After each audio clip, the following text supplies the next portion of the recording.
Nascido na Alemanha, casado com Marli Speaker e pai de 3 filhos. Conheceu a Cristo na sua infância, durante a Segunda Guerra, sendo sempre ativo no evangelismo e servindo a igreja. Fundador da Fermata Pastores no Brasil e líder desse ministério durante 14 anos. Embaixador da Churches in Mission e atualmente tem desenvolvido o Ministério de Homens pela Rádio Transmundial. Com vocês, Edmund Speaker. Bem-vindo, amigos, irmãos e irmãs. É um privilégio a gente refletir sobre um tema muito especial, a vida de Cristo aplicada.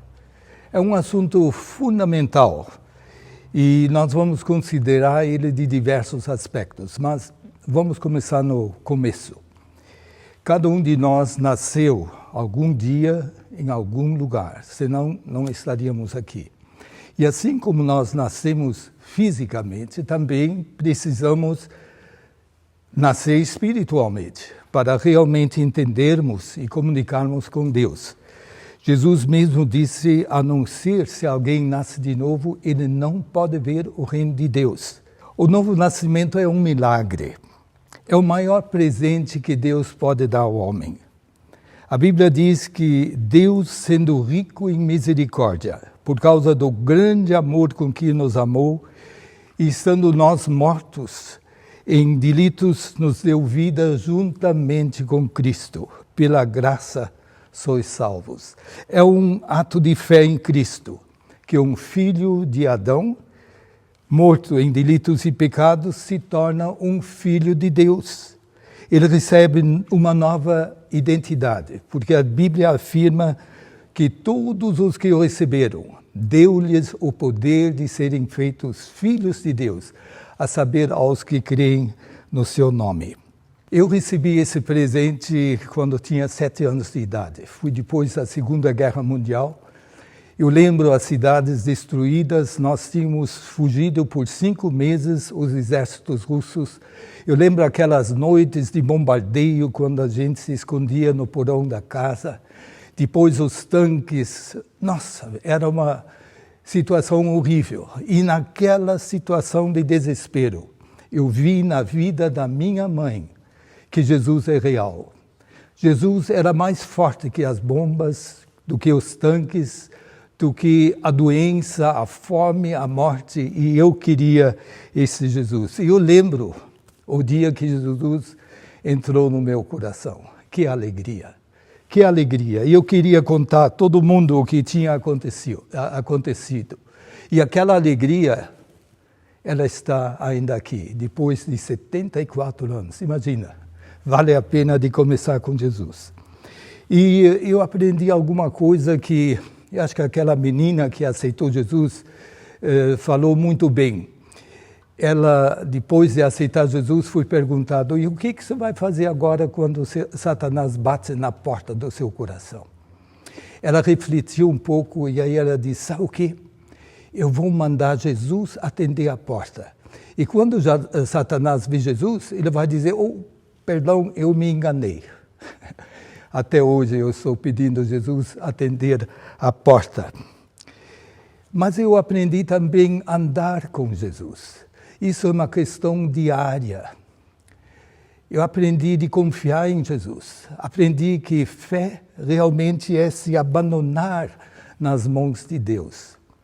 Eu tinha 12 anos. Lembro ainda aquela tarde, eu estava com meu amigo Karl-Heinz, perto de um rio famoso na Alemanha, chamado Ruhr, e nós queríamos tomar banho.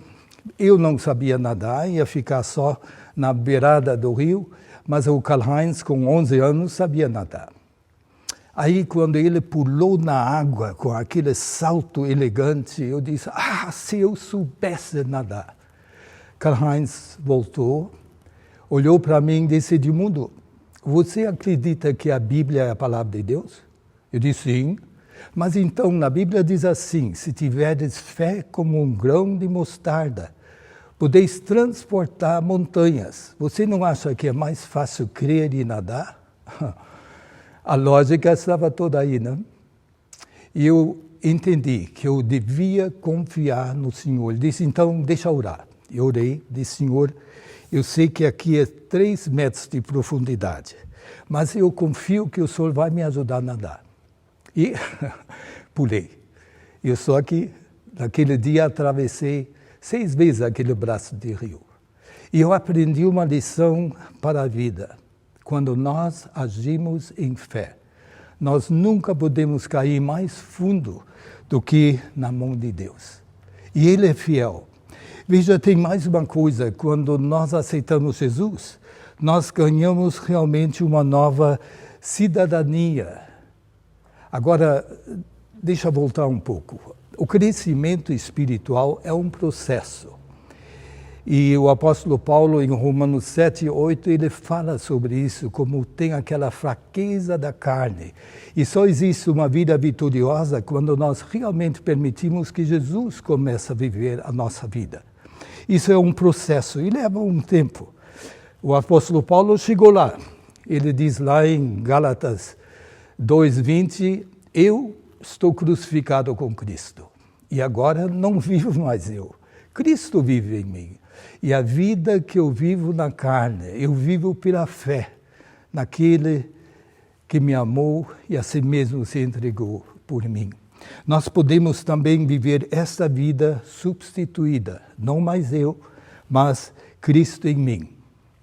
Veja, a redenção, ela tem 3 fases. No início é a salvação, o começo com Jesus, o novo nascimento. No fim é a glorificação, quando o Senhor nos chamar.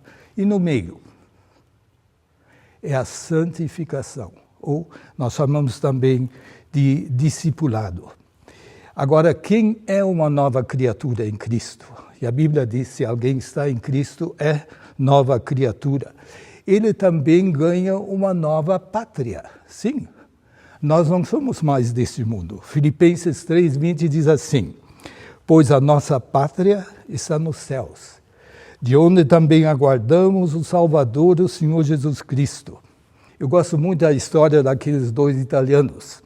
Eles tinham imigrado para os Estados Unidos quando jovens. Um se tornou um fazendeiro, não era muito estudioso, nunca aprendeu direito o idioma, mas ele fez uma coisa certa, ele se naturalizou. O outro, que era muito inteligente e muita iniciativa, se tornou um homem muito bem sucedido. Falava inglês fluentemente, tinha um monte de dinheiro, bem. Os 2 voltaram para a Itália um pouquinho antes da Segunda Guerra Mundial começar. E quando começou, correram para a embaixada americana, eles queriam voltar. O fazendeiro, falando mal inglês, mas tinha um passaporte. O outro tinha dinheiro, tinha tudo, mas não tinha cidadania. Você imagina quem ficou. Ele teve que ficar. É assim, nós temos uma nova cidadania. E é muito interessante e muito importante a gente lembrar disso. Jesus disse, o meu reino não é desse mundo. Nós não somos desse mundo. Aliás, ele vai mais longe. Ele diz, o reino de Deus está onde? Em vocês. Porque o Espírito Santo habita em nós. E lá, Deus quer estabelecer o seu reino. E é maravilhoso quando nós pensamos na realidade dessa palavra que diz maior. É aquele que está em vós do que aquele que está no mundo. Isso quer dizer, nós podemos, pelo Cristo que habita em nós, também vencer o pecado, vencer o próprio Satanás. Vamos falar um pouco sobre a vida de Cristo aplicado na família, no ministério. Eu já disse antes, quando nós nos convertemos, começa o processo de crescimento espiritual. Quando eu era assim, na minha juventude, tinha um irmão mais velho, eu brigava muito com meu irmão. Até hoje eu lamento, porque acho que eu era o provocador. Mas a minha mãe era muito sábia. Um certo tempo ela disse assim, olha, para vocês aprenderem a lição, vão copiar o Salmo 133. Sabem o que diz lá, né? Oh, como é bom e agradável viverem unidos os irmãos. Bem, eu era cabeçudo, sabe quantas vezes eu cheguei a escrever e copiar esse salmo? 50 vezes. 50 vezes. Que lição, né? Mas valeu a pena.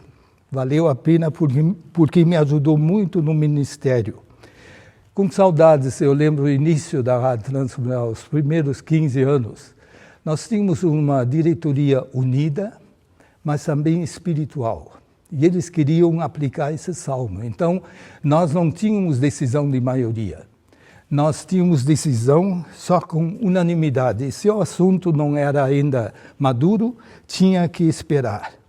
Como é importante, porque nós queríamos a bênção desse salmo, que diz assim: porque lá o Senhor prometeu a bênção e vida para sempre.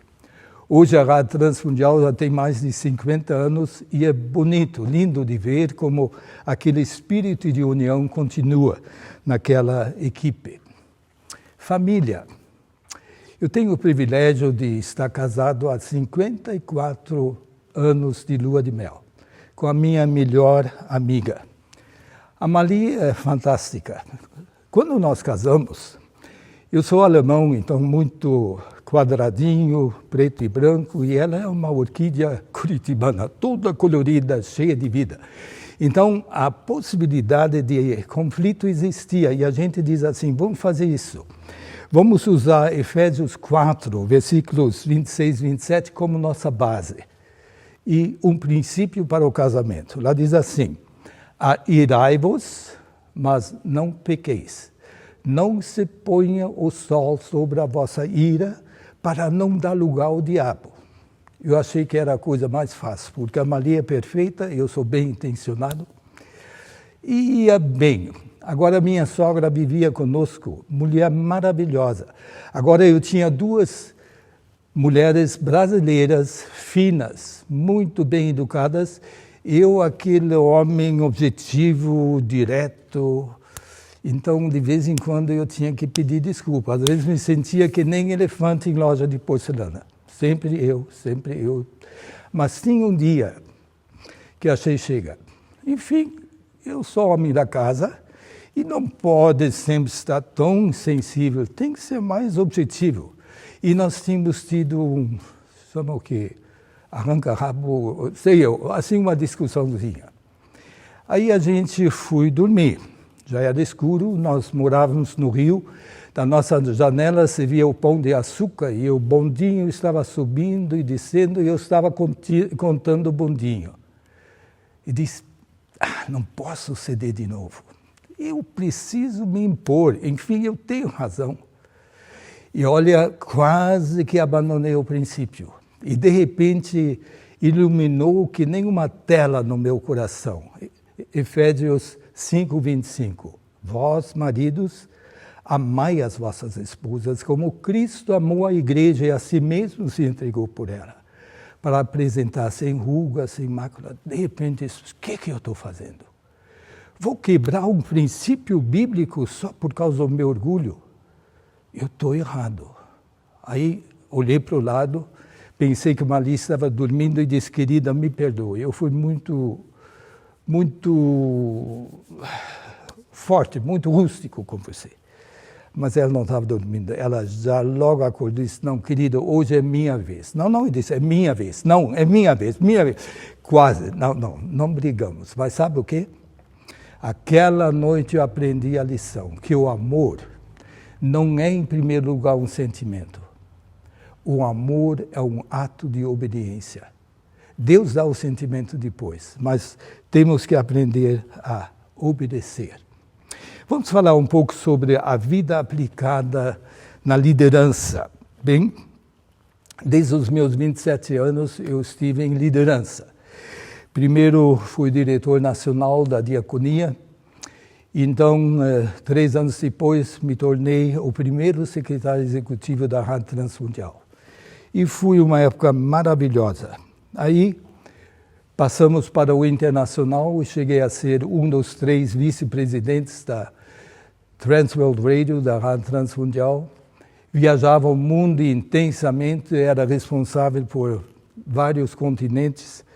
As companhias aéreas gostavam muito de mim. Na United Airlines conseguia acumular 1.600.000 milhas. Isso é mais de 2 milhões de quilômetros, só para ter uma ideia. Muita coisa. Mas eu preciso confessar uma coisa. Eu queria trabalhar para Jesus. E é um privilégio, não é? Muito grande, privilégio de trabalhar para Jesus. Mas como é fácil a gente trocar aqui as prioridades. Eu tinha no meu escritório aquele versículo de João 15, 5, sem mim nada podeis fazer. Eu sabia disso. Mas na prática era o performance, era a minha influência, eram os meus planos, e eu realmente não estava bem. Eu estava fazendo para ser. Muito importante. Nós precisamos ser para fazer. Começa realmente no nosso relacionamento com Jesus.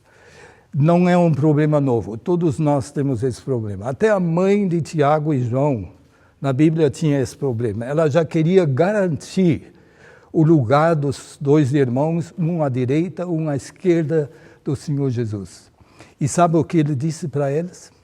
Ele diz assim: então Jesus, chamando-os, disse: sabeis que os governadores dos povos os dominam e que os maiorais exercem autoridade sobre eles. Não é assim entre vós. Pelo contrário, quem quiser tornar-se grande, o primeiro, seja o vosso servo, tal como o Filho do Homem, que não veio para servir, para ser servido, mas para servir e dar a sua vida em resgate de muitos. Veja, muitas vezes o nosso estilo de liderança é uma cópia secular do mundo. E como é uma pena quando o pastor, o missionário, o diretor de uma missão dominam, em vez de realmente estarem servindo, equipando os membros da igreja ou mesmo da equipe missionária para a obra, porque essa é realmente a ordem da Bíblia. Efésios 4:12 diz assim, que Deus deu os líderes com vistas ao aperfeiçoamento dos santos, para desempenho de seu serviço para a edificação do corpo de Cristo. Quer dizer, o papel do líder é de servir e de ajudar os outros a crescerem para desempenharem na igreja a sua função que Deus tem para eles. Ao mesmo tempo, nós somos, Paulo diz, embaixadores. Essa é uma posição de honra. Agora, um embaixador não é independente. Ele não faz o que dá na sua cuca. Ele depende das ordens do país que está mandando. Mas tem uma outra coisa. Ele tem autoridade, porque no país em que ele está em casa. O embaixador do Brasil na Alemanha, se ele está lá no seu gabinete, onde é que ele está? Está na Alemanha. Assim está conosco. Nós estamos aqui, mas onde nós estamos, está o reino de Deus. Por isso Jesus diz, o reino de Deus está em vós. Veja que posição fantástica. Agora, Jesus também diz que nós somos sal e luz do mundo. Nós influenciamos, e deveria ser assim. Deixa eu dar só um exemplo. Veja lá no século XVIII, a situação era ruim, tanto na Inglaterra como na França, a pobreza, a injustiça social, mas dois modelos diferentes. Na França, Robespierre começou a Revolução Francesa. E olha, aquela revolução custou a cabeça de mais ou menos 16.500 pessoas, maioria morta pela guilhotina. Violência, horror. Agora olha a Inglaterra. Naquela época, Deus deu avivamento através dos irmãos de Wesley, John Wesley especialmente, avivamento. E houve transformação social também na Inglaterra, por causa do amor de Cristo, que estava tomando conta dos corações e abrindo os olhos dos homens para a necessidade humana. Quando Cristo opera em nós, nós vamos ser sal e luz, influenciar o nosso mundo para o bem. Um outro aspecto da vida de Cristo aplicada. Quando nós realmente vivemos a vida de Cristo, nós vamos aprender dele mansidão, humildade, e mais uma, nós vamos viver uma vida descansada. Bom, eu não experimentava essa vida, eu confesso. Eu lembro um dia, estava na época responsável pela Ásia Pacífica e o sul da Ásia, estava lá em Singapura, preparando para uma reunião global, e tinha então as equipes chegando de Wuhan, da Austrália, de Singapura já estava, vários países. E eu estava pesado, porque nós tínhamos problemas na equipe. Equipe? Você vai dizer, mas Edmundo, o pessoal da rádio não é todo convertido? Sim. Não são todos missionários? Sim. E tem problema entre missionários e crentes? Tem problemas na sua igreja? Tem. Eu não estou vendo, mas me parece eu vejo algumas cabeças aqui acenando que sim. Alguém disse muito bem, disse, olha, onde tem 2 ou 3 reunidos em seu nome, lá tem problema. Sabe por quê? Por causa da nossa carnalidade. Bem, eu tinha problemas. Estava lá de manhã, no meu tempo devocional. Eu sou bem organizado e disciplinado. Eu, naquela época, lia a Bíblia pelo menos uma vez por ano. Tinha meu tempo devocional. Mas mesmo assim, eu estava pesado. Disse, Senhor, não está certo. Não quer falar comigo? Por favor, fala comigo. E ele falou, sabe o que ele disse? Mateus 11, 28 a 30. Primeiro eu achei que ele errou o endereço. Mas depois refleti, especialmente o 29, diz assim: aprendei de mim, sou manso e humilde de coração e encontrareis descanso para a vossa alma. Porque o meu fardo é leve e o meu jugo é suave. Eu disse, Senhor, ensina-me essa humildade, essa mansidão sua. Se quer realmente aprender essa mansidão de Jesus, quer orar assim, é uma oração perigosa, ele pode responder. E talvez ele vai tirar o tapete vermelho debaixo do seu pé, porque você está muito alto no seu cavalinho e precisa descer. Bem, o Senhor realmente começou um processo novo de liderança na minha vida. Quando ele me tirou da liderança da missão, me colocou numa posição de conselheiro ou de capelão dos missionários, e quando de repente não tinha mais esse poder, essa influência, esse orçamento de milhões de dólares, não podia mais mandar em ninguém, servir contra a carne. Eu entrei em crise de identidade, porque a minha identidade estava presa ao que eu fazia, aos meus títulos. Eu era diretor internacional, vice-presidente da Rádio Transmundial, muito importante. Gente querida, como a gente precisa abrir mão, porque quem somos nós? Quem é você? É um discípulo? O que dizem as paredes do seu escritório, os diplomas? Quem é você? O que diz a sua esposa, seus filhos? O que diz o Senhor Jesus? Quem somos nós? Veja, qualquer título é temporário. Isso realmente não é o que vale. O que vale é a nossa identidade espiritual. Ser filho de Deus, não existe uma posição mais sublime do que essa. Esta realmente é a questão de nós entendermos quem nós somos espiritualmente. Lembra Pedro, que queria tanto servir a Jesus, queria morrer com ele. Depois deu aquele fiasco, né? E Jesus voltou a falar com ele. 3 vezes perguntou. O que ele perguntou? Pedro, você me ama? E nós sabemos que em grego existem várias palavras para amor. E nesse caso ele está falando, você me ama com aquele amor sacrificial de Deus. E o que Pedro diz? Senhor, eu te amo, mas como um amigo, eu não estou lá. Sabe que ele nem podia estar lá, porque ainda não tinha recebido o Espírito Santo, porque naturalmente nós não podemos produzir esse amor. Mas nota bem, Jesus não disse, Pedro, você quer trabalhar para mim? Tem algo para fazer. Não. Ele foi ao fundo do coração. E só depois ele disse, segue-me. Ele teve que seguir. Eu fui então em Pentecostes, que Deus o capacitou para realmente ser o homem que transbordava daquele amor de Deus. Tanto que ele chega a escrever na sua primeira carta para os dispersos na época, ele diz assim, Vocês não o conheciam, mas o conhecem agora. Não havendo visto, agora o amais. E sabe qual é a palavra que ele usa? Agapão, ou ágape. Vocês estão amando a Cristo com amor sacrificial. Queridos, meu irmão, minha irmã, se você é de Cristo, Ele quer capacitar você para amá-lo e também amar os outros com amor sacrificial. E como precisamos disso? Mas é a obra do Espírito Santo.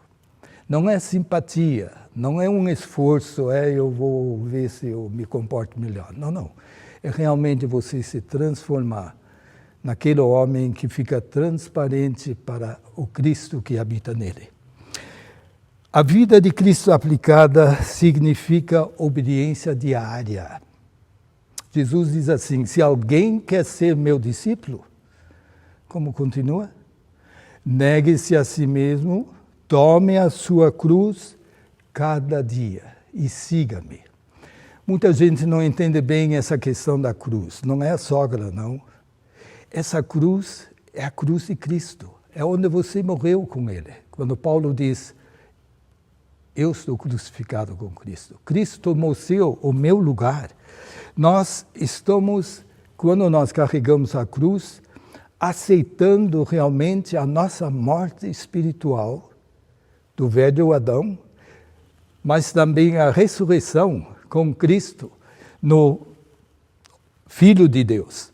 Oswald Chambers, ele, não sei se vocês conhecem, mas tem aquele devocional dele, Tudo para Ele, muito importante. Oswald Chambers diz assim, cada cristão deveria ter um funeral branco. Funeral branco é como se fosse um lápide, um marco, quase como um monumento, onde cada um aceita e declara sim, eu morri com Cristo, ou a minha velha natureza morreu com Cristo. Não vivo mais eu, Cristo vive em mim. Que fique documentado na história realmente que você aceita essa posição. Morto para o pecado, vivo para Deus. E este funeral branco acontece quando nós conscientemente rendemos a nossa vontade própria a Deus. Veja lá, diz em Romanos 6,6, sabendo isto, que fui crucificado com Ele, o nosso velho homem, para que o corpo do pecado seja destruído e não sirvamos o pecado como escravidão. Falei antes, redenção, 3 fases. A primeira, sim, salvação. A última, glorificação. E no meio, discipulado ou santificação. Então diz assim, Romanos 6, versículo 8 e 11. Ora, se já morremos com Cristo, cremos que também com Ele viveremos. Assim também vós, considerai-vos mortos para o pecado, mas vivos para Deus em Cristo Jesus. Tem um outro quadro que o Senhor Jesus usou. Ele falou da videira e dos ramos. E diz, permanecei em mim. Porque o ramo não pode produzir sozinho o fruto. Ele precisa estar ligado. A seiva deve correr através dele. E ele diz, então, quando isso acontece, nós vamos fazer uma coisa. Nós vamos nos tornar homens da palavra. Nós vamos começar a comer o pão da vida, a palavra. Ele diz assim, se alguém me ama, guardará a minha palavra. E meu Pai o amará, e viremos e faremos nele morada. Agora mais um outro aspecto. A vida de Cristo aplicada é uma vida onde nós permitimos que o Espírito Santo nos repreenda. Sim, é bem isso que diz lá em Gálatas 5, 16 e 17. Digo, porém, andai no Espírito e jamais satisfareis as concupiscências da carne. Porque a carne milita contra o Espírito e o Espírito contra a carne. Porque são opostos entre si para que não façais o que porventura seja o vosso querer. Eu quero falar de uma experiência que marcou a minha vida. Eu estava em Sri Lanka, Por 3 anos eu tinha trabalhado com o governo de Sri Lanka para colocarmos mais um transmissor de 100 kW onda curta para cobrir uma área do rio Ganges, na Índia, onde existem muitas pessoas, porque o nosso sinal, estou falando agora da Rádio Transmundial, que cobre 80% da população mundial com onda curta, onda média, FM, satélite, agora, sem dúvida, através do website. Tem uma plataforma que, por mês, tem mais de 1 milhão de visitantes. Então, realmente é um trabalho enorme. Mas aquela área da Índia, a gente não conseguia alcançar bem de Guam durante o verão. Um problema das manchas solares, não vou entrar na questão.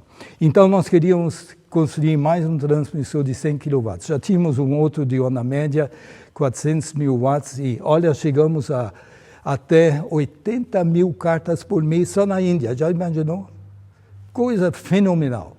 Bem, eu estava pronto para assinar o contrato no próximo dia, quando de noite, no caminho para um jantar com o diretor da rádio, da estação de Sri Lanka, eu passo na máquina de fax, na época era fax, e lá está escrito: Edmundo não assina contrato, chama hoje à noite.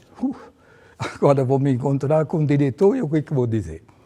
Então, durante o jantar, ele diz: Edmundo, amanhã 11 horas podemos assinar o contrato. Diz, eu sou um homem debaixo de autoridade, eu tenho notícias que eu preciso chamar hoje à noite, tem novos desenvolvimentos. Mas eu prometo, amanhã, 8 horas, o senhor vai saber. Tá bom, morreu o assunto. Era aqueles momentos que você precisa dizer a verdade, mas nem toda a verdade tem que ser dita, né?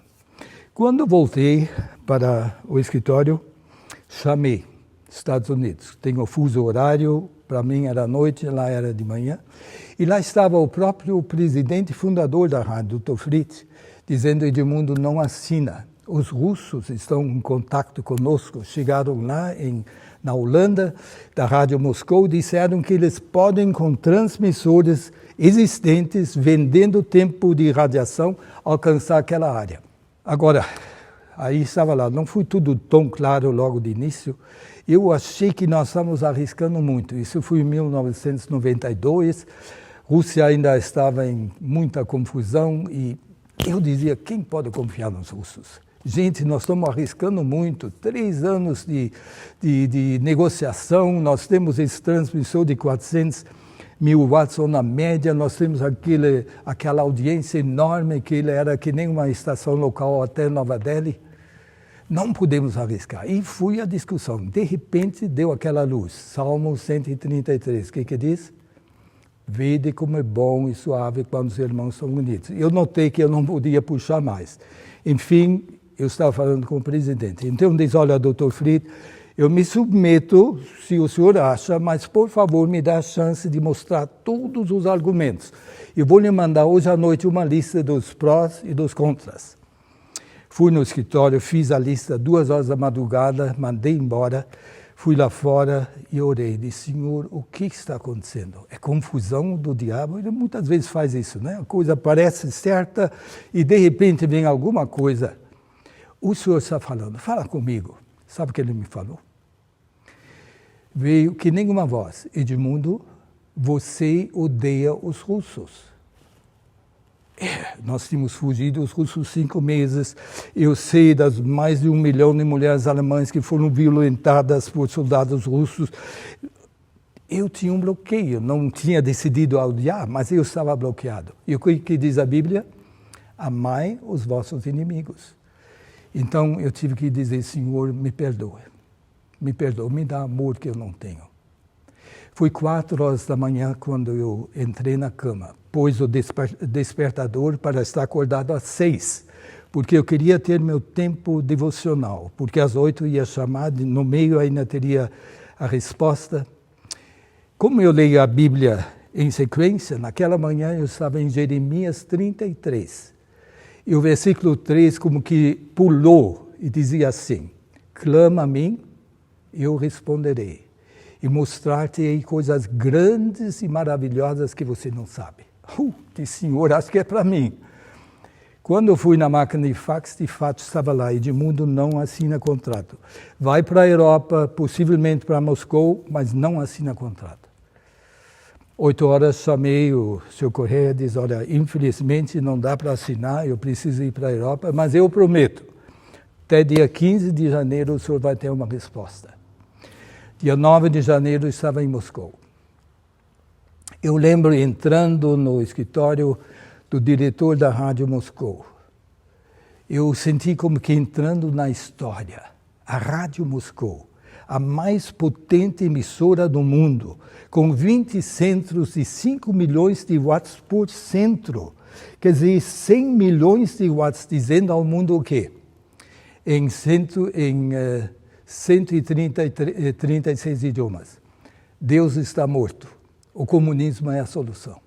Eles queriam agora que a Rádio Transmundial usasse seus transmissores. Isso não é um milagre na história?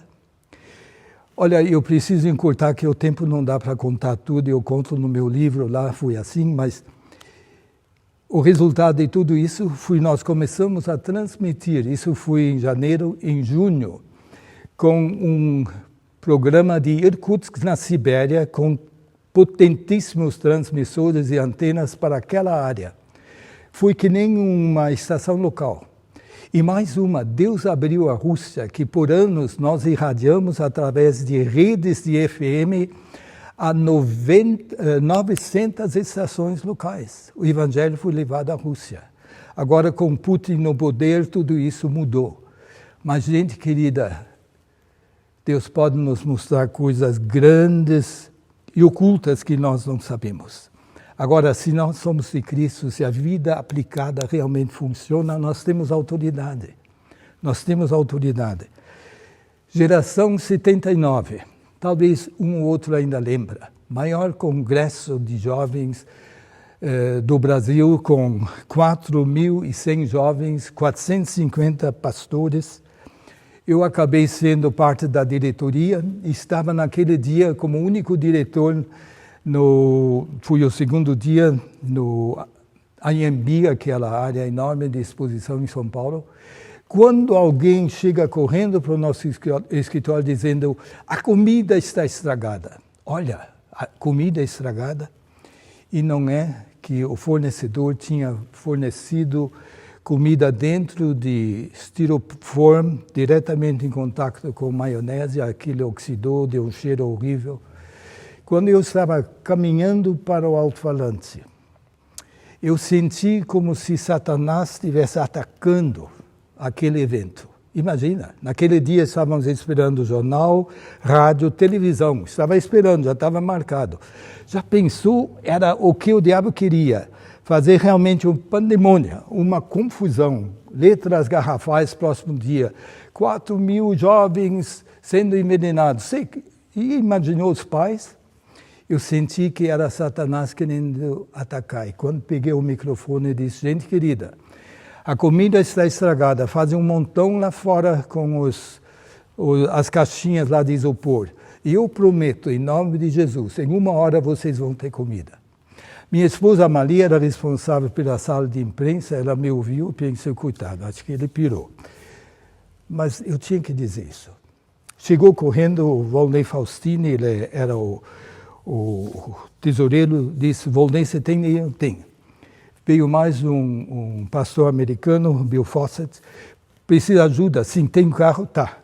3 carros, vamos lá. Vamos sair pelo portão. Volney, você conhece o norte de São Paulo, vai na frente. Chegamos num farol vermelho. Volney pôs a mão assim. Onde é que nós estamos indo? Senhor, onde é que nós estamos indo? À direita. Vamos à direita. Outro sinal fechado, vermelho. Vem mão de Volney, senhor, onde é que vamos? Vamos à direita. E paramos num pão de açúcar.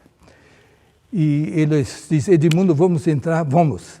Quando entramos, tem uma padaria nova, 1.000 pães saindo, outros 1.000 entrando. Bom, para encurtar, nós conseguimos tapear a fome deles no almoço. Mas aí tinha mais janta e mais 4 dias. E agora?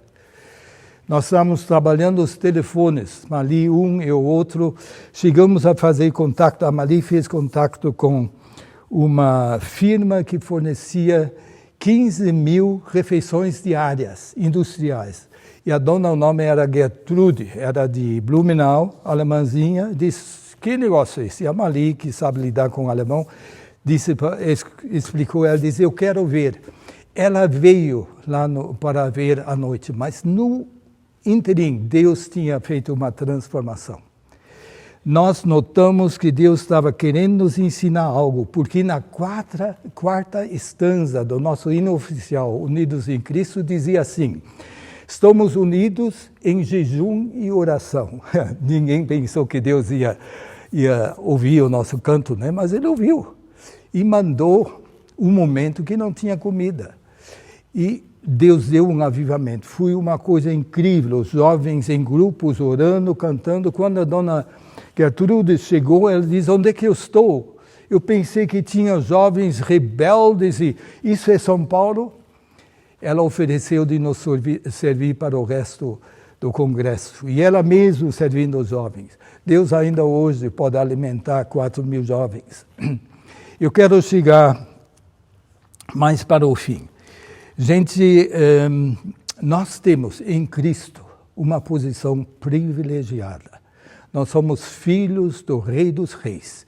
Ele habita em nós. E nós temos, por causa disso, também autoridade contra o pecado em nossa vida. Porque a nossa posição está nos lugares celestiais. E Deus provê. Agora, às vezes, temos que esperar. Isso é uma outra lição. Eu só quero afirmar, depois de 74 anos andando com Jesus, Deus é fiel. E Ele mesmo. Agora, nós estamos no caminho. A santidade total vem no momento em que estamos lá. Enquanto isso, nós somos obra em andamento. E fui a Ruth Graham, esposa de Billy Graham, que disse isso de uma forma muito interessante. Eles moravam nas montanhas lá em Carolina do Norte, não muito longe de onde a gente mora. E sempre tinha construção, eram ruas pequenas, construção, um desvio para cá. Mas um dia tinha uma placa, obra terminada. E a Ruth disse, isso eu quero no meu túmulo, obra terminada. Eu vi o túmulo, está lá, obra terminada. Gente querida, nós ainda estamos em obras. Como seria bom a gente lembrar isso, né? Em obras. Nós vamos ser muito mais pacientes um com o outro também. Mas Deus está fazendo a sua obra conosco. E Ele quer realmente que um dia nós possamos estar lá. Mas enquanto isso, e aqui vou deixar um versículo que para Mali e para mim, nessa fase da vida, é muito importante. Aquela palavra de Provérbios 4:18, que diz assim, o caminho do justo é como a luz da aurora que vai brilhando mais e mais até ser dia perfeito. Deixa o Senhor transparecer. Esteja pronto a abrir mão de tudo aquilo que ainda faz parte da sua carne, para que a vida espiritual seja real e que a vida de Cristo em você seja aplicada. Que Deus te abençoe.